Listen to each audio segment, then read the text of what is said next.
Hi dear friend, मैंने कल के पिछले वाले वीडियो में लैंगिक और अलैंगिक जनन में अंतर बताया था और आज मैं बताऊंगा लैंगिक और अलैंगिक जनन में एक जीव का विकास, नए जीव का विकास कैसे होता है। ठीक है, तो देखते हैं लैंगिक जनन। लैंगिक जनन में नए जीव का विकास कैसे होता है। लैंगिक जनन में तो आप इसके बारे में जानते हो। मैंने आप लोगों को बताया था कि लैंगिक जनन में दो क्या होते हैं, दो विपरीत जनक की क्या होती है आवश्यकता होती। एक होते नर और दूसरा होते हैं मादा, नर और मादा। और मैं आप लोगों को बता दूं कि एक मानव में गुणसूत्रों की संख्या कितनी होती है। एक मानव में गुणसूत्र संख्या क्या होती है, 46 होती है। तो एक मानव ए हो गए और एक मानव ए हो गए, 46 हो गए। अब बताओ बच्चे, अगर हम इन दोनों को जोड़ दूं तो 46 क्या हो जाएगा, 92 हो जाएगा। तो क्या 92 जो नए जीव का विकास होगा, नए जीव का विकास होगा, उनमें गुणसूत्रों की संख्या 92 होगी? नहीं। तो हम ऐसा क्या करते हैं, तो ऐसा हम इसलिए करते हैं क्योंकि जो नर एवं मादा का गुणसूत्र होता है, इनमें एक ऐसा क्या होता है, इनमें एक ऐसा विभाजन होता है। उस विभाजन को हम क्या कहते हैं, उस विभाजन को हम क्या कहते हैं, अर्धसूत्री विभाजन। अर्धसूत्री विभाजन, अर्धसूत्री विभाजन होने से 46 जो होता है 23 इसमें टूट जाता है और 23 इसमें टूट जाता है, माने एक एन और एक एन टूट जाता है। उसी भांति मादा का जो गुणसूत्र होता है ये आपके दो भाग में टूट जाते हैं, एक होता है 23 और 23। जब 23 में टूट जाएंगे, तो इनका 23 और इनका 23 माने क्या, एक नर का 23 गुणसूत्र और दूसरा मादा का 23 गुणसूत्र। जब आपस में इन दोनों का क्या होगा, मिक्स कराएंगे, तो आपस में 23 का जाएगा 46 हो जाता है। तो 46 जो बनेगा वो आपके नए जीवों का गुणसूत्र होगा ना। नए जीवों का क्या होगा, गुणसूत्र होगा। अर्थात एक नए जीव का विकास हो जाएगा, नए जीव का विकास हो जाएगा, नए जीव का विकास हो जाएगा। ठीक है ना। लेकिन यह ऐसे होता कैसे होता है क्योंकि मैंने आप लोगों को तो बताया था कि जो मेल होता है, मेल से शुक्राणु बनते हैं और मादा से क्या बनते हैं, अंडाणु बनते हैं। मादा से क्या बनते हैं, अंडाणु बनते हैं। और जब मेल का शुक्राणु और मादा का अंडाणु आपस में संयुक्त होता है, आपस में जुड़ते हैं, तो जाकर के एक इगुनज का क्या होता है, इगुनज का निर्माण होता है। जायगोट को क्या बोलते हैं, इगुनज का निर्माण होता है, जायगोट का निर्माण होता है। और यही जायगोट धीरे धीरे क्या करके वृद्धि करके मादा के गर्भाशय भाग में आ जाता है, गर्भाशय भाग में आ जाता है। और गर्भाशय भाग से एक क्या बनता है, भ्रूण। और यही भ्रूण क्या हो करके धीरे धीरे डेवलप हो करके 270 या 280 दिन बाद, यानी कि 9 माह के बाद एक न्यूबॉर्न बेबी चाइल्ड का क्या हो जाता है, निर्माण हो जाता है। ठीक है ना।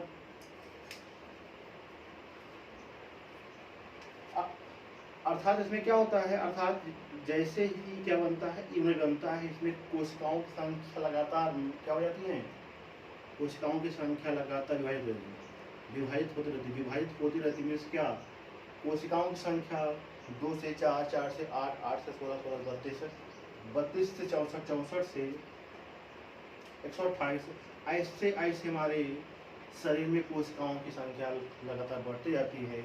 और जब कब 270 और 280 यानी कि 9 माह पूर्ण जाता है, तो जाकर के एक प्रकार का क्या होता है, एक प्रकार के शरीर का निर्माण हो जाता है और आपका वही क्या होता है, वही एक क्या होते हैं, नए जीव के रूप में क्या होते हैं, उत्पन्न होते हैं। ठीक है ना।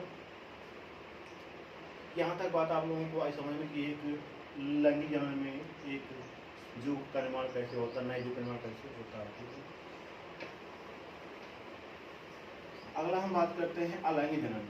अलैंगिक जनन में नए जीव का निर्माण कैसे होता है। अलैंगिक जनन की मैं बात करूं, अलैंगिक जनन में नए जीव का निर्माण कैसे होता है। एसेक्सुअल रिप्रोडक्शन से बोलते हैं इसमें, एसेक्सुअल रिप्रोडक्शन।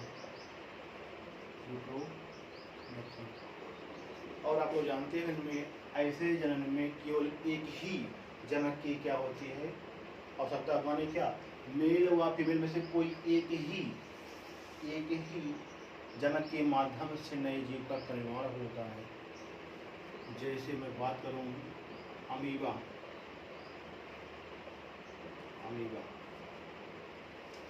अमीबा में क्या होता है, अमीबा की जो बॉडी होती है टेढ़ी मेढ़ी होती है और इसमें जो क्या होता है डीएनए होता है, क्योंकि मन क्या होता है इसमें एक ही जनक होंगे, तो जब एक ही जनक होंगे तो इनमें क्या होगा, एक ही डीएनए होगा।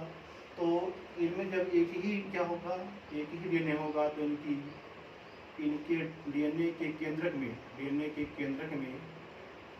में क्या होगा, समसूत्री विभाजन होगा। क्या होगा, समसूत्री विभाजन होगा। तो समसूत्री क्या होने से, समसूत्री विभाजन होने से इनके केंद्रक दो भागों में क्या हो जाएंगे, बढ़ जाएंगे। तो एक डीएनए इनका हो जाएगा और एक डीएनए इनका हो जाएगा। तो इनके माध्यम से, एक जनक के माध्यम से दो नए जीव का क्या हो जाएगा, दो नए जीव का विकास हो जाएगा। लेकिन पूछा जाता है कि अलैंगिक जनन में कौन सा चल विभाजन होता है, कोशिका विभाजन होता है। तो अलैंगिक जनन क्या होता है, समसूत्री क्या होता है, विभाजन होता है। और जबकि लैंगिक जनन क्या होता है, लैंगिक जनन क्या होता है, अर्धसूत्री क्या होता है, विभाजन होता है। ठीक है ना। यहाँ तक बात आपको समझ में आएगी। और जब यहाँ पर जब दो नए जीव का विकास होगा तो इनमें जो दो नए जीव होंगे वो अपने जनक के समान होंगे, लेकिन आपके लैंगिक जन्म में क्या होता है, गुणसूत्रों के माध्यम से ही बॉडी के अंग तो सेम रहते हैं, लेकिन उनमें कुछ न कुछ 20% जो डीएनए होता है तो क्या होता है, भिन्नता होने के कारण दोनों एक दूसरे के चेहरे क्या होते हैं, अलग अलग होते हैं। इसमें लैंगिक जनन में, लैंगिक जनन में ही क्या बने क्या होता है, 80% जो डीएनए होता है सभी की, लैंगिक जनन के सभी जीवों में 80% भाग जो डीएनए होता है सभी के सभी समान होते हैं और 20% ही जो डीएनए होता है वो सभी के भिन्न होते हैं। यही 20% डीएनए भिन्न होने के कारण हम एक दूसरे को जानते हैं, पहचानते हैं कि आप हो कि आप हो। अगर ऐसा ना हो तो माने क्या, डीएनए 100% सेम टू सेम होता तो हम लोग एक दूसरे को क्या नहीं कर पाते, हम एक दूसरे को पहचान नहीं पाते। क्यों, क्योंकि सेम टू सेम क्या होता, फेस का रंग होता, सेम टू सेम बॉडी होती, सेम टू सेम ऐसा क्या होता, पूरी क्या होती, बॉडी होती। इसलिए यही क्या होता है, 20% भिन्न होने के कारण हम एक दूसरे को जानते हैं, पहचानते हैं, भैया आप हैं और आप, ठीक है ना।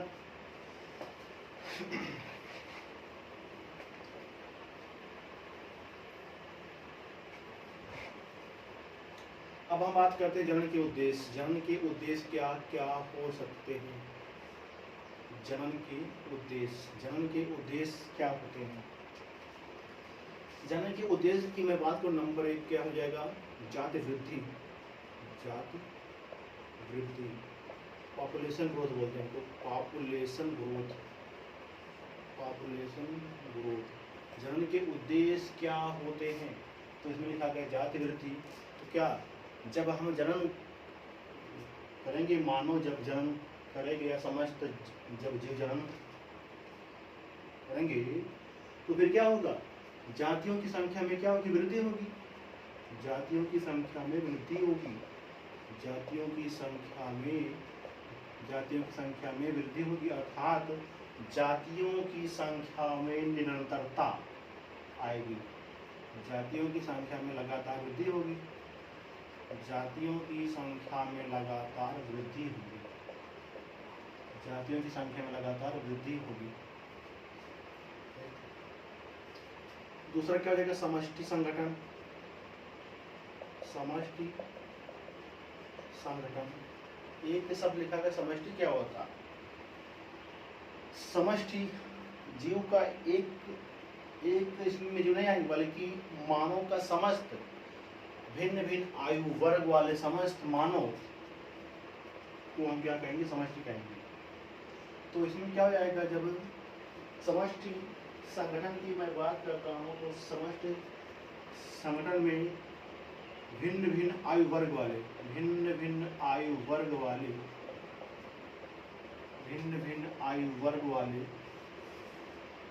जीवों की संख्या, भिन्न आयु वर्ग वाले जीवों की संख्या में समष्टि संगठन होता है।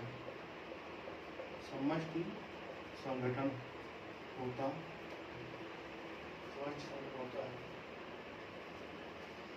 तीसरा हो जाएगा जाति की निरंतरता। जन्म के उद्देश्य में तीसरा हो जाएगा जाति की निरंतरता। जनन के माध्यम से ही क्या हो जाएगा, जीवों की संख्या में लगातार क्या हो जाएगी, वृद्धि होती रहेगी ना। तो यहाँ पर लिखना पड़ेगा जनन के माध्यम से ही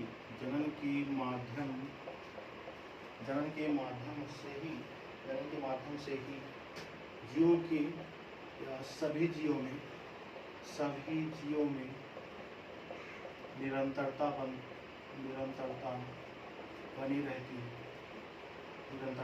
रहती है। और चौथा पॉइंट आप लोगों का होगा विभिन्नता। इनको हम बोलते हैं वेरिएशन, विभिन्नता।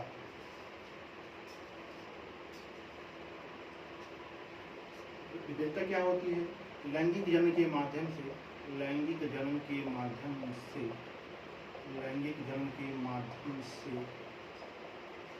जीवों में विभिन्नता उत्पन्न होती है। इसको जाने पर समझो कैसे होता है। लैंगिक जन्म के माध्यम से मैंने क्या बताया था, लैंगिक जन्म माने मेल एवं फीमेल। तो मेल व फीमेल का जो गुणसूत्र होगा वही क्या होगा, नए बच्चों में आएगा। तो इनके कुछ गुण और माने क्या, मेल के कुछ गुण और फीमेल के कुछ गुण नए जीवों में आएंगे। तो जो मेल और फीमेल के कुछ गुण जब नए जीवों में आएंगे, तो जब इनमें नए जीव का निर्माण होगा, तो नए जीव के निर्माण में ही क्या होगी, विभिन्नता तो उत्पन्न होगी। में क्या, चेहरे का रंग, फेस और बाल, ये सब क्या होगी, भिन्न होते हैं। तो ये सब ऐसा ही होता है, ठीक है ना। यहाँ तक बात आप लोगों को समझ में आई।